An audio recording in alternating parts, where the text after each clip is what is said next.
The September sun blazed across the Wyoming territory, casting long shadows over Samuel Sam Morrison's ranch. Dust devils danced across the parched grassland, while distant mountains shimmered in the heat. At 52, Sam's weathered hands bore the permanent stains of 15 years' honest work, as he surveyed every acre earned through sweat and determination. His cattle grazed peacefully in the near pasture, their occasional lowing the only sound breaking the prairie silence.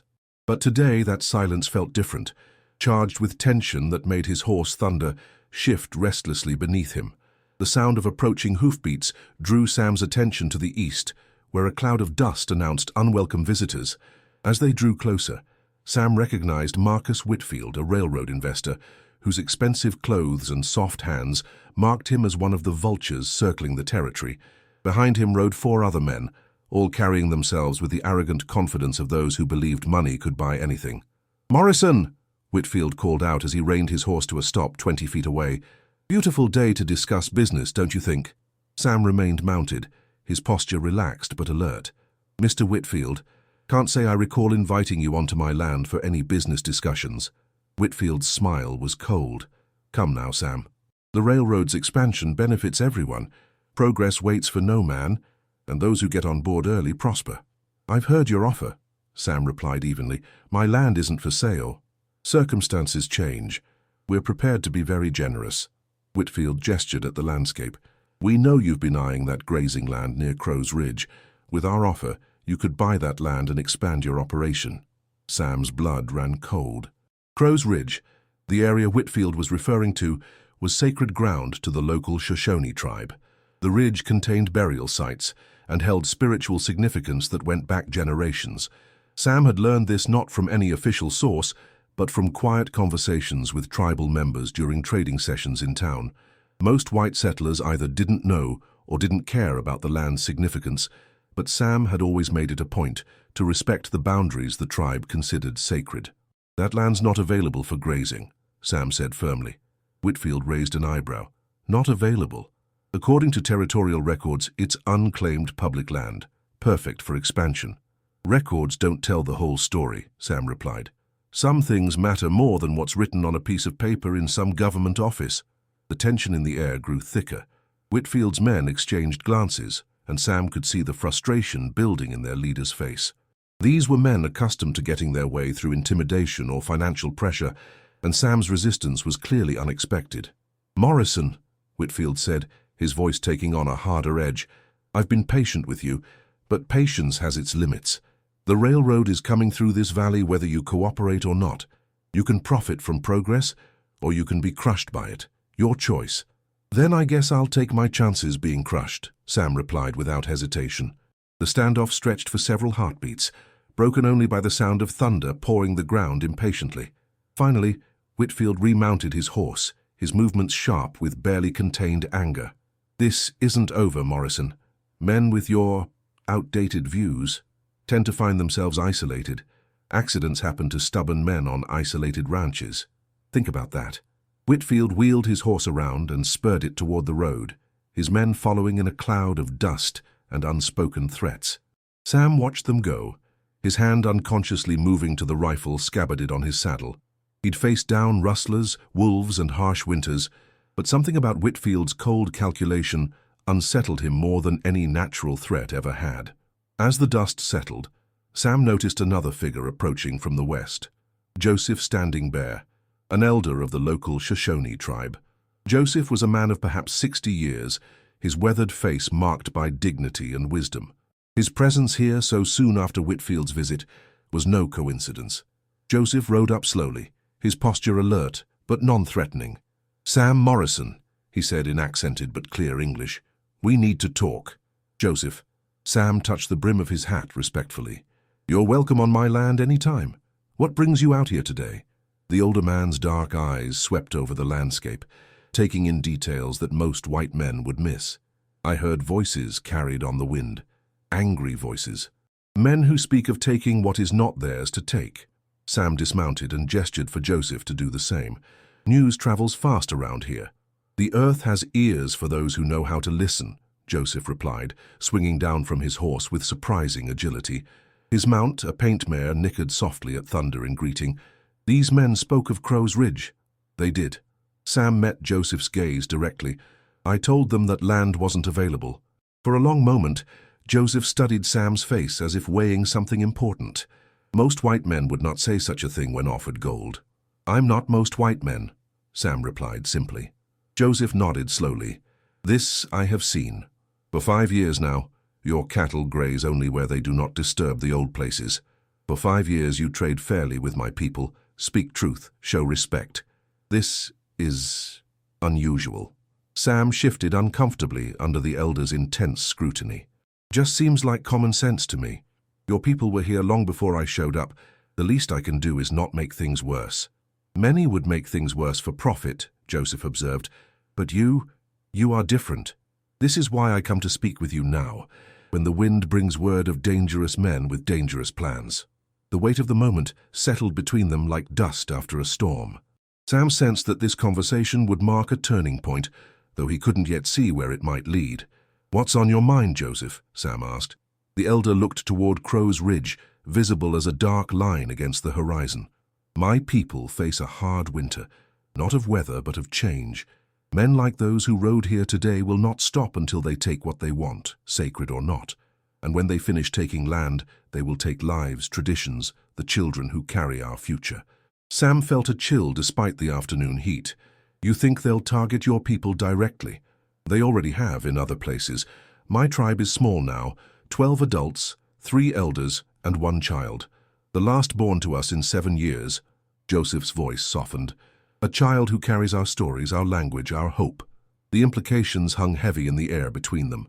Sam had heard similar stories from other tribes throughout the territory, populations devastated by disease, war, and the relentless pressure of westward expansion. But hearing it from Joseph, spoken with such quiet dignity, made the reality painfully immediate. What can I do? Sam asked and meant it. Joseph turned to face him fully, his weathered features grave. For now, continue to be the man you have shown yourself to be. Honor the sacred places. Trade fairly. Speak truth to men like those who came today. He paused, seeming to weigh his next words carefully. But change is coming, Sam Morrison. Hard change, and when it comes, we may need to trust in friendship across the divide between our peoples. Joseph mounted his horse with fluid grace. Respect is a rare gift in these times, Sam Morrison. Those who give it freely often find it returned in unexpected ways. As the tribal elder rode toward the setting sun, Sam remained standing in the gathering dusk. The encounter had left him with more questions than answers, but one thing was clear. The conversation with Whitfield had been more than just another business dispute. It had been the opening move in a larger game, one that would test every principle he held dear. Above him, the first stars appeared in the darkening sky, and somewhere in the distance a coyote's call echoed across the Wyoming territory, a land where the old ways and the new were about to collide with consequences none of them could yet imagine. 3 days had passed since the confrontation with Whitfield, and Sam Morrison found himself checking the horizon more frequently. The October morning carried the crisp bite of approaching winter, frost painting delicate patterns on the water troughs. Sam was mending fence when he spotted riders approaching from the west, Joseph standing bare, leading 2 other tribal members, and what appeared to be a child wrapped in a colorful blanket. Setting down his tools, Sam walked toward the fence line to meet them. Joseph raised his hand in greeting, a gesture Sam returned with equal respect. "Joseph," Sam said, touching the brim of his hat, "you're welcome here, as always." The elder dismounted, his weathered features serious. "Sam Morrison, I come today not just as a friend, but as a leader of my people. What I ask will sound strange to white ears." The other 2 tribal members remained mounted, an older woman with intelligent eyes and a younger man who kept his hand near his rifle. Between them sat the child, perhaps 8 or 9 years old, with dark braided hair and bright, curious eyes. "I'm listening," Sam said, his attention drawn to the child who watched him with startling intensity. Joseph followed Sam's gaze. "This is Ayana, eternal blossom in our tongue. She is my granddaughter, orphaned when the sickness took her parents. She asks if you are the man who protects the sacred places." Sam knelt to the child's eye level. "Tell her I try to be respectful of all living things and the places that matter to people." After Joseph translated, Ayana's serious expression softened slightly. She spoke again in Shoshone. "She says you have kind eyes, but strong hands. Like her grandfather, our last great chief. Joseph's voice grew heavy. He died defending our camp 5 years ago. Yesterday you spoke of hard changes, Sam said carefully. Today you bring Ayana to meet me. There's more you haven't told me. Joseph nodded gravely. Last night our scouts brought word. More railroad men have arrived in Clearwater.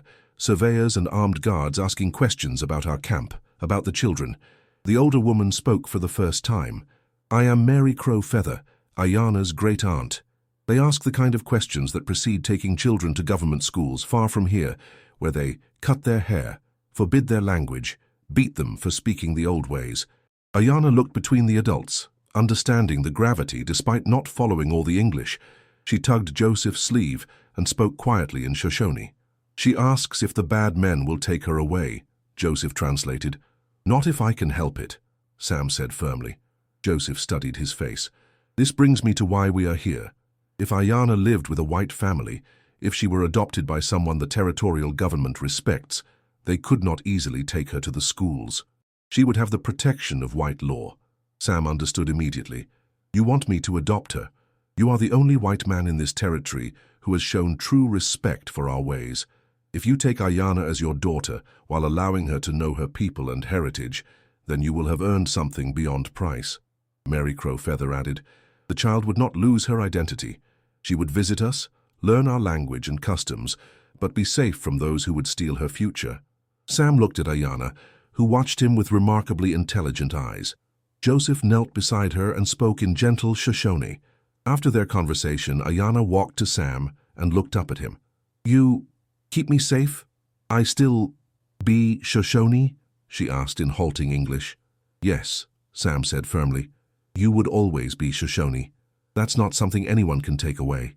Ayana nodded and took his weathered hand in her small one. Her touch was warm and trusting. Joseph stood ceremoniously.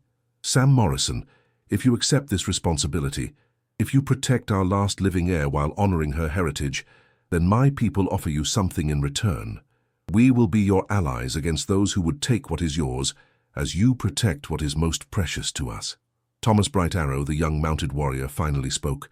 I am Ayana's cousin. If you betray this trust, you will answer to me. Sam met his challenging gaze. I understand and accept both the responsibility and the consequences. Joseph extended his hand, and Sam clasped it firmly. Then we are bound by sacred trust. A red-tailed hawk circled overhead, its cry piercing the morning air. Ayana looked up and smiled for the first time, speaking softly in Shoshone. She says the hawk brings good medicine, Mary Crow Feather translated. The spirits approve. As the tribal delegation prepared to leave, Joseph mounted his horse. The railroad men will not like this development. When they learn Ayana has adoption protection, they will see you as an even greater obstacle. Sam's hand rested protectively on Ayana's shoulder. Let them come. They'll find out what happens when they threaten family. Joseph nodded approvingly. The child will stay with Mary Crow Feather tonight to prepare. Tomorrow, she will come to live in your house. Remember, she is not losing one family to gain another. She is gaining a second family while keeping the first. As the horses carried the tribal members back across the prairie, Ayana remained beside Sam. She looked up with serious eyes and spoke carefully in English. I will be good daughter. I will learn your ways, but I will not forget mine. Sam knelt beside her. And I will be a good father. I will protect you and help you honor both worlds you belong to. Storm clouds gathered on the horizon, and Sam knew the real tests were yet to come. But looking at the brave child beside him, he knew some commitments were worth any price, even if that price might be everything he had built in this harsh and beautiful land. The next morning dawned clear and cold, with a bite in the air that promised winter's early arrival. Sam Morrison stood on his porch, watching the eastern horizon where Mary Crow Feather would bring Ayana. His ranch house, built for a solitary man's practical needs, suddenly felt both too large and too small for what was about to happen. He'd spent the previous evening making preparations, clearing out the small room beside his own that had served as storage, finding blankets and basic furniture from the trading post in Clearwater. The townspeople had given him curious looks when he'd purchased a child's clothing and supplies, but Sam had offered no explanations. Soon enough, the entire territory would know about his decision. The sound of approaching horses drew his attention. Mary Crow Feather rode across the prairie with Ayana seated before her on the saddle, the child's small bundle of possessions tied behind them. As they drew closer, Sam could see that Ayana wore a mix of traditional and practical clothing, moccasins and leggings beneath a wool coat that looked like it had been made for trading. "Good morning," Sam called out as they approached. Mary Crowfeather nodded gravely, while Ayana slipped down from the horse with practiced ease. "She is ready," Mary Crowfeather said simply. "Her things are few, but precious. I have told her you will respect what she brings from her old life." Ayana walked to Sam's side, her posture straight but her eyes uncertain. She carried herself with dignity despite her obvious nervousness, and Sam felt a surge of protective admiration for the child's courage. "Show me your new home," Ayana said in careful English, her accent making the words sound formal and endearing. Sam led her into the house, Mary Crowfeather following. The interior was spare but clean, a main room with stone fireplace, kitchen area with wood stove and 2 bedrooms. Sam opened the door to the smaller room he'd prepared. "This would be yours," he said. "I know it's not much, but we can make it better together." Ayana examined the room with the serious attention of someone much older. She walked to the window that faced east, toward the tribal lands, and nodded approvingly. "I can see the sacred places from here," she said. "This is good." Mary Crowfeather unpacked Ayana's bundle, revealing traditional items that spoke of a rich cultural heritage: a small beaded bag, carved wooden figures, a child-sized blanket with intricate patterns, and what appeared to be a leather journal filled with drawings and symbols. "These are her grandfather's teachings," Mary Crowfeather explained. "Stories, plant knowledge, star patterns. She must continue to learn them, even here." "Of course," Sam said. "Would you help me understand what she needs to keep learning?" For the next hour, Mary Crowfeather explained some of Ayana's cultural education, the importance of certain prayers at sunrise, plants that held medicinal or spiritual significance, and the stories that connected her to her ancestors. Sam listened carefully, understanding that he was being entrusted with preserving a world he barely comprehended. "You will not understand everything at first," Mary Crowfeather said. "But if you listen with respect and let her teach you, you will learn. Children are often the best teachers of their own culture." After Mary Crowfeather left, Sam and Ayana stood in the main room, suddenly aware of how different their worlds were. The silence stretched until Ayana spoke. "Are you afraid of me?" she asked directly. Sam was startled by the question's honesty. "Afraid? No, but I am worried that I won't know how to be a good father to you." Ayana considered this. "My grandfather said fear and worry are different. Fear makes you run. Worry makes you careful. Careful is good for keeping people safe." The wisdom in her young voice reminded Sam that this child had already experienced more loss and change than many adults. "What about you? Are you afraid?" "A little," Ayana admitted. "But Joseph Standing Bear says you keep your promises.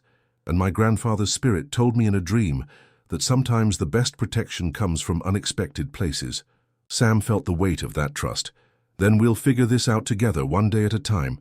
The first test of their new arrangement came that very afternoon. Sam was teaching Ayana how to care for the chickens when the sound of multiple horses announced visitors. Looking up, Sam saw Whitfield approaching with 6 men this time, their posture aggressive and purposeful. "Stay behind me," Sam told Ayana quietly. "Don't speak unless I tell you to." Whitfield reined his horse to a stop 20 feet away, his cold eyes taking in the scene with obvious displeasure. "Morrison, I see you have company." "I see you brought more friends this time," Sam replied evenly. "My property still isn't for sale." "Oh, this isn't about your property anymore," Whitfield said with a thin smile. "This is about your new ward. Word travels fast in small territories. People are talking about your unusual adoption." Sam's jaw tightened. "What people talk about is their business. What happens on my land is mine." One of Whitfield's men, a large fellow with a deputy's badge, spoke up. "Actually, Morrison, what happens to Indian children is government business. There are proper procedures for their care and education." Ayana pressed closer to Sam's side, but remained silent as instructed. Sam could feel her tension. "She's been legally adopted," Sam said firmly. "I filed the papers with the territorial court yesterday. She's under my protection and care." Whitfield's smile grew colder. "Legal adoption requires proper justification, Morrison. A single man adopting an Indian child raises questions. Questions about your motives, your fitness as a guardian, your associations with hostile tribes." "Hostile tribes?" Sam's voice carried a dangerous edge. Joseph Standing Bear and his people have never raised a hand against white settlers. They've traded honestly and kept to themselves. That's one interpretation, the deputy said, but recent reports suggest increased Indian activity in the region, unauthorized gatherings, possible planning of resistance to lawful development. A white rancher harboring an Indian child might be seen as compromising his loyalty. Sam stepped forward, his hand moving instinctively toward his sidearm. "Are you accusing me of something, deputy?" "Not accusing," Whitfield interjected smoothly. "Merely pointing out that adoption papers can be challenged if there's evidence of improper influence or unfitness, and single men living alone with Indian children, well, that raises questions about proper supervision and moral environment." The threat was clear, and Sam felt his anger building, but Ayana's small hand slipped into his, reminding him that she was watching and learning from his response. "My moral environment is fine," Sam said coldly, "and any challenges to legal adoption papers will be handled through proper legal channels, not through intimidation on private property." "Of course," Whitfield agreed, "but legal challenges take time, and during that time, children need proper care. There are institutions specifically designed for Indian children's education and welfare, much more suitable than isolated ranches." Ayana's grip on Sam's hand tightened, but she remained silent and still. Sam admired her courage even as he recognized her fear. "She stays with me," Sam said with finality. "Now get off my land." Whitfield studied them for a long moment, his calculating gaze moving from Sam to Ayana and back. "You're making this much more difficult than it needs to be, Morrison. The railroad brings progress and prosperity. Those who stand in its way, well, they tend to find themselves isolated and vulnerable, especially when they're caring for others who depend on them." The threat extended beyond just Sam now, and everyone present understood it. Sam's hand moved closer to his gun, but Whitfield was already wheeling his horse around. "Think carefully about your priorities, Morrison," Whitfield called back. "Some battles aren't worth the cost." After the riders disappeared in a cloud of dust, Sam knelt beside Ayana, who had remained remarkably composed throughout the confrontation. "You were very brave," he told her, "but you must have been frightened." Ayana nodded solemnly. "The angry man wants to take me away." "He wants to try," Sam corrected, "but he won't succeed. I promise to protect you, and I keep my promises. My grandfather said that when bad men make threats, they usually mean to carry them out," Ayana said quietly. "What will you do when they come back?" Sam looked toward the horizon where storm clouds were building. "We'll be ready, and we won't face them alone." That evening, as Ayana performed her sunset prayers facing east toward her tribal lands, Sam understood that their quiet life together was about to become much more complicated. The railroad's interests had expanded beyond just land acquisition. They now saw Ayana's presence as a symbol of resistance that needed to be eliminated. After Ayana went to bed, Sam sat on his porch, cleaning his rifle and watching the darkness. Somewhere out there, Joseph Standing Bear and his people were facing the same threats, and soon all of them would need to decide how far they were willing to go to protect what mattered most. The wind carried the distant howl of wolves, and Sam found himself thinking that some predators hunted alone, while others traveled in packs. Whitfield clearly belonged to the latter category, but Sam was no longer alone either.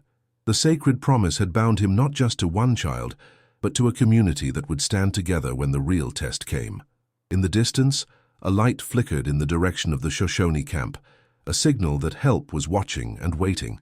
Sam nodded to the darkness, understanding that the next phase of their struggle was about to begin. But tonight, Ayana was safe in her new home, and that was enough for now. The wind picked up, rattling the shutters and carrying the scent of approaching snow. Winter was coming early this year, and with it, challenges that would test every bond they had forged. But as Sam listened to the quiet sounds of his house, now truly a home, he felt a quiet strength building inside him. Some promises were worth fighting for, no matter the cost. 2 weeks later, the first snow began falling as Sam spotted riders approaching through the white veil. Joseph Standing Bear led tribal members toward the ranch, their horses moving with urgent purpose. Sam stepped onto his porch as Ayana emerged, her face lighting up at seeing her people. Joseph dismounted quickly, his features grave. "Sam Morrison, they come today," Joseph said without preamble. "Whitfield brings territorial marshals and papers saying Ayana must go to the government school, maybe 2 hours behind us." On what grounds? Sam asked, ice in his veins. They claim you cannot properly care for Indian child alone, Thomas Bright Arrow said, dismounting with other warriors. Say your adoption is invalid because you had hostile contact with our tribe. Ayana moved to Sam's side, determined. I will not go to the school that steals children's spirits. You won't have to, Sam said firmly, though his mind raced through limited options. Joseph stepped closer. There is another way. If other tribal members also lived here legally, with proper documentation, then your ranch becomes official Indian settlement. Territorial law protects established settlements, even mixed ones. Thomas nodded. We have papers from trading post, employment proof. If we move here now before marshals arrive, this becomes legal multifamily settlement under homestead law. Sam understood. You're talking about all of you moving here permanently.